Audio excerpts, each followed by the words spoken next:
नमस्कार, जय हिंद। आपका स्वागत है हंस एकेडमी चैनल पर। आज का जो टॉपिक लेके आए हैं वो भारतीय संविधान में कौन कौन सी अनुसूचियां हैं और किस अनुसूची में क्या प्रोविजन है। तो चर्चा करते हैं प्रथम अनुसूची की। प्रथम अनुसूची है जो कि राज्यों के नाम व उसका राज्य क्षेत्र की सीमाओं से संबंधित है। दूसरी अनुसूची है कि पदाधिकारियों के वेतन व भत्ते, उनकी पेंशन। अब इनमें क्या क्या चीजें आती हैं।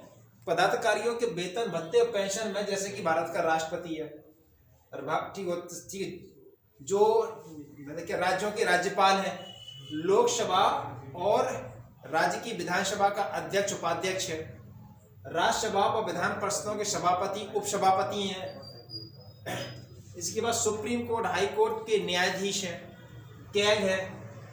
ये इन सब की क्या है, वेतन, भत्ते और पेंशन, जो कि किसमें आती है, संविधान की दूसरी अनुसूची में आती है। तीसरी अनुसूची किससे संबंधित है कि जो प्रत्याशी होते हैं उनके शपथें हैं, ओथ। तो प्रत्याशी कौन, कि संघ के जो मंत्री हैं, केंद्र के जो मंत्री हैं, केंद्र के जो मंत्री हैं, संसद के जो सदस्य हैं, सुप्रीम कोर्ट हाई कोर्ट के न्यायाधीश हैं, कैग है और राज्य विधानमंडल के सदस्य हैं। इन सब के शपथें किसमें है, तीसरी अनुसूची। अब देखिए तीसरी अनुसूची में कौन नहीं है, तीसरी अनुसूची में राज्यपाल नहीं है और राष्ट्रपति नहीं है। 2017 में ये प्रश्न पूछा भी था, ठीक है ना। तो राज्यपाल और राष्ट्रपति का ध्यान देना है। दूसरी अनुसूची में याद रखना है कि कौन नहीं है, किसके वेतन भत्ते नहीं है, संघ के मंत्रियों की, प्रधानमंत्री की, ना राज्य के किसी मंत्री की वेतन भत्ते नहीं है। ये चीजें महत्वपूर्ण है। तो वेतन भत्ते किनके, इनके हैं, मंत्रियों के नहीं होते हैं। तीसरी अनुसूची में राष्ट्रपति उपराष्ट्रपति की शपथें नहीं है, ये महत्वपूर्ण है। चौथी अनुसूची किससे संबंधित है कि राज्यों और केंद्र शासित जो क्षेत्र हैं उनमें राज्यसभा की सीटों का आवंटन, किस राज्य से और किस केंद्र शासित क्षेत्र से राज्यसभा की कितनी सीटें होंगी, ये चौथी अनुसूची कह रही है। पांचवी अनुसूची क्या कह रही है कि शेड्यूल कास्ट और शेड्यूल ट्राइब्स, मतलब अनुसूचित जाति, अनुसूचित जनजाति के प्रशासन के बारे में, प्रशासन व उसके नियंत्रण के बारे में प्रोविजन है, प्रावधान है। भाई अनुसूचित जाति और जनजातियों का क्षेत्र, इनका प्रशासन है, किस प्रकार होना चाहिए, कहाँ होना चाहिए, इनके लिए व्यवस्थाएं कैसी होनी चाहिए, ये क्या, कौन सी अनुसूची, पांचवी अनुसूची कह रही है। छठवीं अनुसूची क्या रही, मतलब क्या कह रही है कि आसाम, मेघालय, त्रिपुरा और मिजोरम, यहाँ के जो जनजातीय लोग हैं, यहाँ के जो जनजातीय लोग हैं, इनका जो क्षेत्र, उनका प्रशासन के बारे में उपबंध। अब पांचवी और छठवीं में अंतर क्या है। पांचवी कह रही है कि अनुसूचित जाति, अनुसूचित जनजाति के प्रशासन व नियंत्रण के प्रोविजन दिए, जबकि छठी में स्पेशल दिया गया है किन चार राज्यों का, कौन कौन से, आसाम, मेघालय, त्रिपुरा और मिजोरम के जो जनजातीय लोग हैं। चूंकि क्या है, क्योंकि इनको, यहाँ के जनजातीय लोगों को संविधान में स्पेशल प्रावधान दिया गया है, ठीक है। इसके बाद सातवीं अनुसूची क्या कह रही है। सातवीं अनुसूची में अनुसूचियां हैं, मतलब कि संघ सूची, समवर्ती सूची और राज्य सूची। तो संघ सूची में कितने विषय हैं, मूल रूप से जब संविधान का गठन, निर्माण हुआ था तो 97 सब्जेक्ट थे। वर्तमान में अगर हम संघ सूची की बात करें तो 100 ठीक विषय है। राज्य सूची की बात करें तो मूल रूप से, मतलब जब संविधान बना था तो 66 सब्जेक्ट थे, वर्तमान में कम कर 61 सब्जेक्ट हैं, 61 विषय हैं। जबकि जो समवर्ती सूची है, समवर्ती सूची मतलब क्या होता है कि जिसमें कि राज्य और केंद्र दोनों ही कानून बना सकते हैं। केंद्र का जो सूची है उसमें केंद्र ही कानून बनाएगा, ना कि राज्य कानून बनाएगा। राज्य सूची में केंद्र कानून बना सकता है, केंद्र कानून बना सकता है, परंतु कंडीशन क्या है कि उस राज्य में राष्ट्रपति शासन लगा होना चाहिए, तभी कानून बनेगा।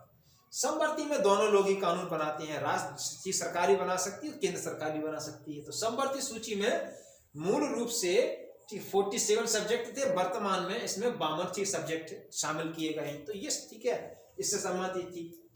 आठवीं अनुसूची में क्या है, लैंग्वेज है, भाषाएं हैं। मूल रूप से जब संविधान का निर्माण किया गया था तो 14 भाषाएं थी, वर्तमान में 22 भाषाओं का प्रोविजन है, प्रावधान किया गया। 22 भाषाएं कैसी थी कि जो 14 भाषाएं थी पहली जो भाषा जुड़ी थी, मतलब 15वीं भाषा थी, वो 21वां संविधान संशोधन 1967 में सिंधी भाषा जुड़ी गई थी, तो 14 से 15 हुई।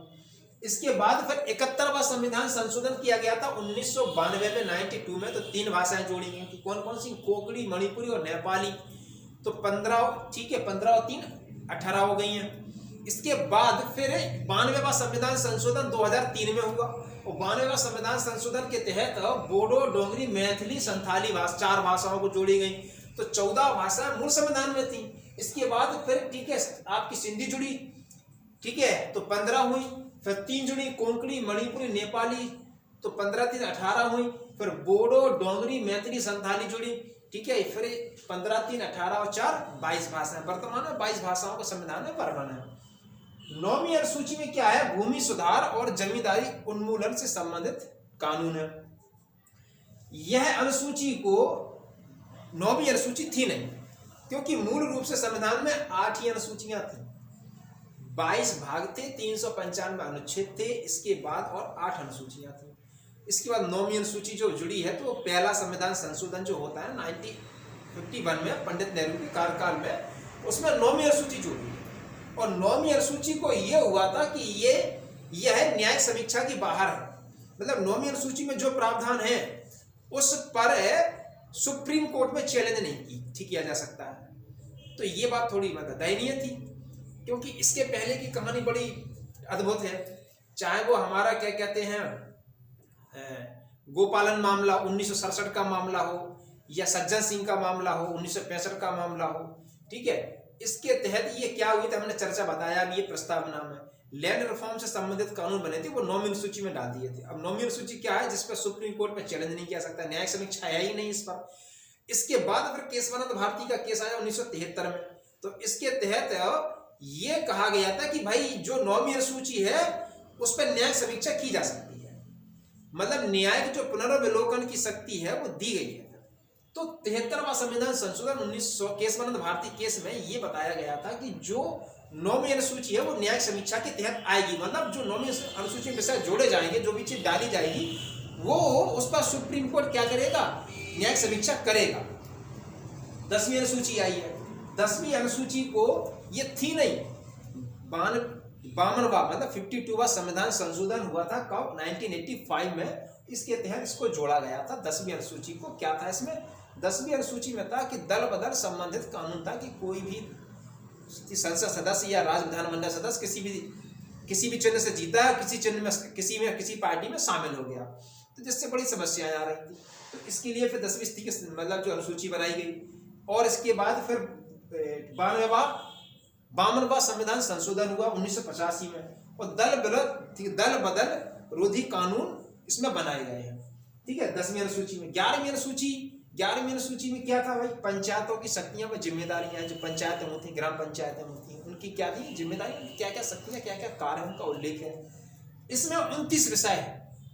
11वीं अनुसूची मतलब पंचायतों में कितने विषय हैं? 29 विषय हैं। 2019 या 20 में स्टेट पीसीएस ने प्रश्न पूछा भी विषयों को, कितने विषयों के बारे में। यह अनुसूची थी नहीं। 73वां संविधान संशोधन होता है कब? 92 में होता है, 1992 में होता है। तो 11वीं अनुसूची को जोड़ा गया। 11वीं अनुसूची किससे संबंधित है? ग्राम पंचायतें की शक्तियां और उनकी जिम्मेदारियों के बारे में वर्णन किया गया है, ठीक है। 12वीं अनुसूची क्या है हमारी? नगर पालिकाएं दी गई हैं। नगर पालिकाओं की शक्तियां, उनकी जिम्मेदारियां हैं। इसमें आए हैं 18 विषय हैं। 18 विषय जो कि क्या हुआ? 18 विषय ये है कि 74वां संविधान संशोधन 1992 के तहत ये 12वीं अनुसूची जोड़ी गई। तो अब देखो, 8वीं अनुसूची तो थी, 9वीं अनुसूची, पहला संविधान संशोधन। 10वीं अनुसूची में क्या होता है? ये 10वीं अनुसूची में होता है 52वां संविधान संशोधन के 1985 जोड़ी गई। 11वीं अनुसूची कब जोड़ी गई है? 73वां संविधान संशोधन। 12वीं अनुसूची कब जोड़ी गई है? 74वां संविधान संशोधन। तो ये थी हमारी अनुसूचियां, प्रमुख अनुसूचियां, ठीक है। टॉपिक अगर आपको अच्छा लगा हो तो इसको लाइक करें, सब्सक्राइब करें, अधिक से अधिक लोगों तक शेयर करें। थैंक यू, जय हिंद।